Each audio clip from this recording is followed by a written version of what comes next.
Moi, c'est Juliette. Je suis la fondatrice du site monpetitcami.com, qui est en fait une boutique en ligne spécialisée dans les kamishibai.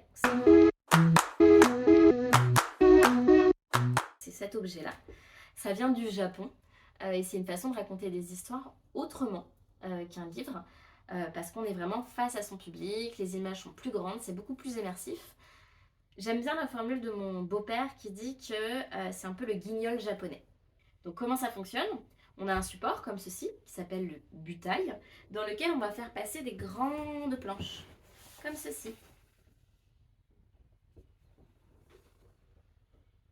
Les enfants adorent, ils sont captivés. Et en fait, le texte est derrière, ce qui va permettre de raconter l'histoire, tout en pouvant faire des mouvements de main, en chantant, en faisant des grimaces. Ce qui est intéressant aussi avec le kamishibai, c'est qu'on peut faire des effets de superposition. Par exemple, dans Sushi, Sushi, le petit poisson jaune, est à la recherche d'un caillou magique.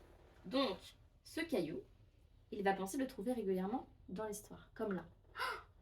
Là, là, sur le sable, un caillou bizarre. Sushi se précipite. Mais non, c'était le tentacule de la pieuvre. Donc moi derrière, j'ai en fait un petit trait qui me dit arrêtez la planche, puis lisez la suite de l'histoire.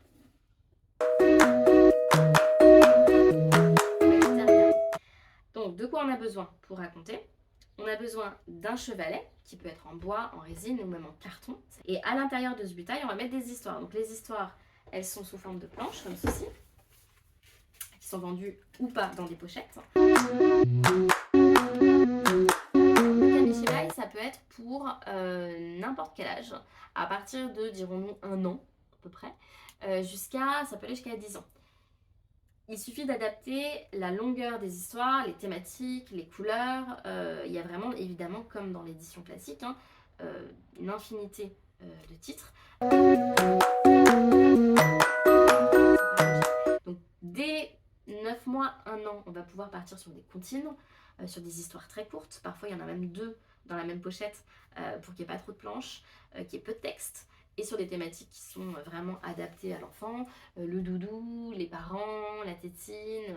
Et puis après, on va avancer comme ça dans le temps.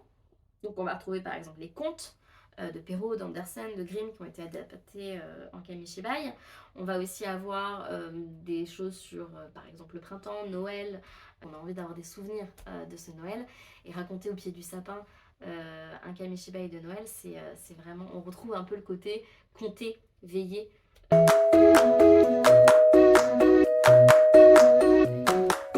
J'espère vous retrouver rapidement sur le site monpetitcami.com. Je suis ancienne libraire, j'aime beaucoup donner des conseils, donc si vous hésitez entre 2 titres ou que vous avez un cas particulier, un enfant de 6 ans qui aime les dragons par exemple, n'hésitez pas à me questionner en message personnel sur Instagram, je me ferai un plaisir de vous conseiller. A très bientôt et bonne lecture.